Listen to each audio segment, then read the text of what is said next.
فاتبعوني يحببكم الله ويغفر لكم ذنوبكم والله غفور رحيم. وقال النبي صلى الله عليه وسلم من احدث في امرنا هذا ما ليس منه فهو رد. رواہ مسلم.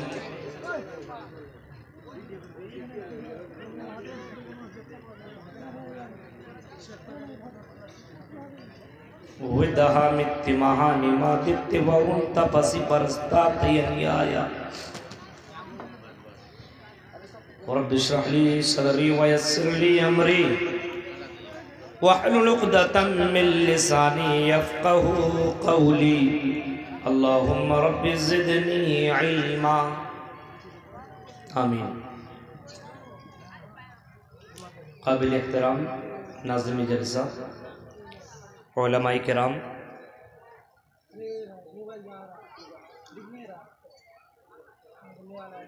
محترم سامعین حضرات، اسلامی بزرگوں، نوجوان دوستوں، پیارے بچوں اور پردہ نشین میری ماں اور بہنوں،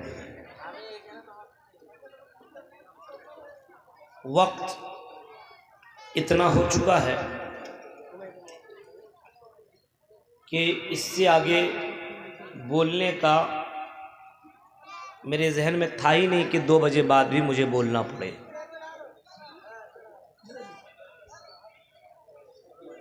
ہم نے ساری باتیں رکھ دی تھی اس پروگرام کے لیے خاص کر کے، اور یہاں کے جو امیر شیخ رضوان سلفی صاحب ہیں ان سے بھی ہم نے بات کی، ناظم جلسہ سے ہم نے بات کی کہ بھائی ہماری ایمرجنسی چل رہی ہے، ہم کسی چیز سے جڑے ہوئے ہیں اور ہم کو صبح 9 بجے پہنچنا بہت ہی ضروری ہے اور ہم کو یہاں سے جانے میں 9 گھنٹہ لگتے ہیں.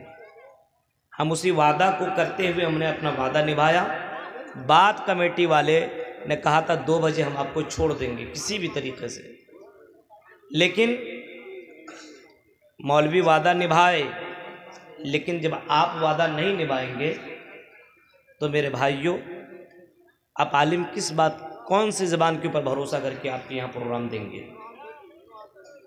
اب 2 بجے ختم کرنے کا تھا، 2 بجے بعد ہم کو آپ نے بیٹھایا. اب آپ ہی ایمانداری سے بولیے کہ ہم کتنے دیر تک آپ کے سامنے تقریر کریں، کیونکہ ہم کو 9 بجے تک پہنچنا، 9 گھنٹہ ہم کو جانے میں لگے گا. اب نہ ہم منتر پڑھ سکتے ہیں، نہ وید پڑھ سکتے ہیں، نہ قرآن کی آیت، نہ کوئی واقعات. یہ ہمارے ساتھ پرابلم ہے. ہم آتی، ہم نے کہا بھائی کھلائیے پلائیے مت، پبلک سننے کے لیے آتی ہے، اتنی عورتیں سننے کے لیے آتی ہے، 12 بجے تک دے دیجئے. چندہ دینے والا الحمدللہ یہ نہیں کہ بھائی 2 بجے آتے دے گا. اللہ کا بندہ اگر ہے واقعی اللہ کو خوش کرنے کے لیے وہ ہے تو وہ دن میں بھی دے سکتا ہے، رات میں بھی دے سکتا ہے. اللہ اپنے گھر اور اپنے یہ دین کا کام کسی بھی لے سکتا ہے. وہ یہ نہیں کہ 2 بجے رات تک چندہ کروائیے تبھی چندہ ہوگا، ایسا نہیں ہے. سسٹم بدلیے، ماحول بدلیے، حالات بدل رہے، رنگ میں رنگیے اور اپنے علاقے کے لوگوں کو کم سے کم ہوشیار کیجئے. پوری رات بھر جاگنا اسلام میں جائز ہی نہیں ہے. دنیا کا کوئی مفتی نہیں بتا سکتا ہے کہ پوری رات بھر عبادت کر کے عبادت کیا جائے تب آپ کو ثواب ملے گا، تب آپ جنت کی جنت کے اندر جائیں گے. پوری رات بھر جاگنے کا مطلب یہ ہے کہ کل کا دن آپ کا خراب ہو جائے گا. تو ایسی عبادت سے کیا مطلب ہے؟ کوئی مطلب نہیں. پوری رات بھر عبادت کرنے کا حکم بھی نہیں ہے. پوری رات بھر آپ عبادت کیجئے گا، صبح میں کیا کمائیے گا؟ نہیں کمائیے گا. بچوں کو کیا کھلائیے گا؟ اور بچوں کو جب نہیں کھلائیے گا تو ظاہر سی بات گنہگار کون بنے گا؟ آپ بنیں گے. پوری رات بھر جلسہ کرنے کا ہے ہی نہیں. میرے بھائیوں کم سے کم دوسروں کا خیال کیجئے. قرآن کی جو آیت میں نے پڑھی ہے، اب اسی آیت کے ضمن میں میری پوری تقریر ہوگی. پہلے اس قرآن کی اس آیت کو دیکھیے.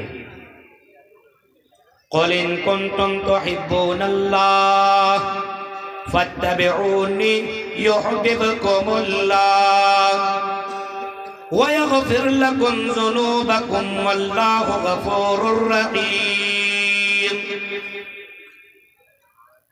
اے نبی محمد صلی اللہ علیہ وسلم، ان کنتم تحبون اللہ، آپ کہہ دیجئے دنیا والوں سے، امت محمدیہ سے آپ کو جو قوم مانتی ہیں اور اللہ اللہ کا جو دعویٰ کرتی ہیں کہ اللہ کے اوپر ہمیں یقین ہے، اللہ کے اوپر ہمیں بھروسہ ہے، اللہ کے اوپر ہمیں توکل ہے، ان کنتم تحبون اللہ، اے نبی آپ اعلان کر دیجئے، آپ اپنی امت کو بتا دیں، آپ قوم والوں کو بول دیں، آپ اس امت محمدیہ کو یہ بشارت سنا دیں، اگر تم اللہ سے محبت کرنا چاہتے ہو کہ ہم اللہ سے محبت کریں گے، اور جب اللہ سے محبت کریں گے تو اللہ میں جنت کے اندر داخل کرے گا، اللہ میں جنت کے اندر داخل کرے گا، جہنم سے بچائے گا، اللہ ہمیں جنت میں داخل کرے گا۔ یہ اگر تم سمجھتے ہو کہ اللہ سے محبت کریں، ان کنتم تحبون اللہ، اگر تم اللہ سے محبت کرنا چاہتے ہو، فاتبعونی،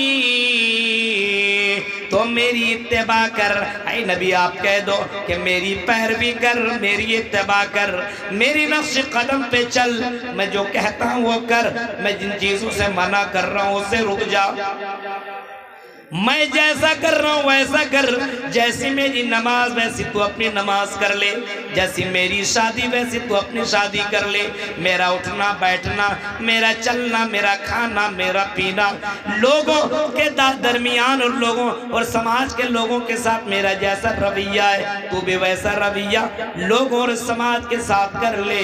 فاتبعونی یحببکم اللہ، تو اللہ بھی تم سے محبت کرنے لگے گا، اللہ بھی تم کو پسند کرنا لگے گا، اللہ بھی تمہیں چاہنے لگے گا، جیسے تم اللہ کو چاہتے ہو تو اللہ بھی تمہیں چاہنے لگے گا، شرط یہ ہے کہ میری اتباع کر، میرے نقش قدم پہ چل، مجھے مان، شرط یہ ہے کہ محمد رسول اللہ کو بھی مان اور محمد رسول اللہ کی بھی مان۔ فاتبعونی یحببکم اللہ، اللہ تم سے محبت کرنے لگے گا، جب اللہ تم سے محبت کرنے لگے گا، جب اللہ تم کو چاہنے لگے گا، اور جب اللہ تعالیٰ تمہیں اپنا محبوب بندہ بنا لے گا، رزلٹ یہ ہوگا وَيَغْفِرْ لَكُمْ ذُنُوبَكُمْ، اے لوگوں تمہارے گناہوں کو، تمہارے جرم کو، تمہاری خطاؤں کو، تمہاری غلطیوں کو تیرا رب معاف بھی کر دے گا، تیرا رب تیری غلطیوں کو معاف بھی کر دے گا، وَيَغْفِرْ لَكُمْ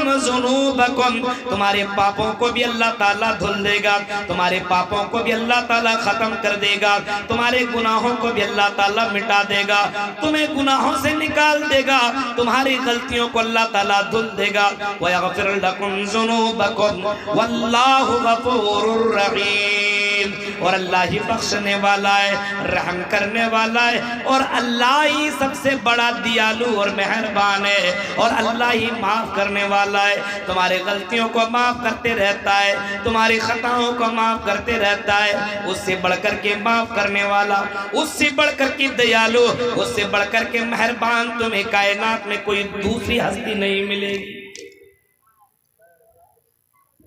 کوئی ہستی نہیں ملے گی، اس سے بڑھ کر کے تمہیں کوئی بھی ہستی نہیں ملے گی جو اس اللہ سے زیادہ تمہیں کوئی دوسرا معاف کرے۔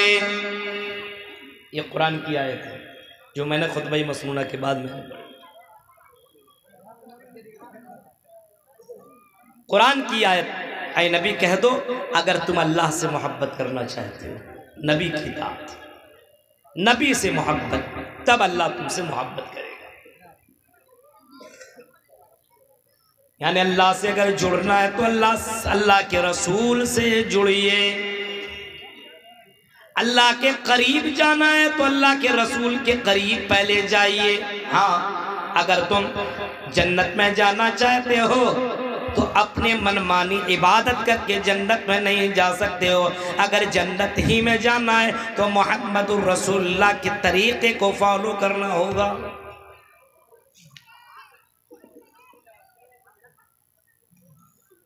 ہر اعتبار سے نبی اکرم کو سب سے آگے رکھنا ہوگا، اپنی زندگی کے ہر گوشے میں، ہر وقت، مصیبت کے وقت، خوشی میں، دونوں حالات میں اللہ کے نبی کو مقدم رکھنا ہوگا۔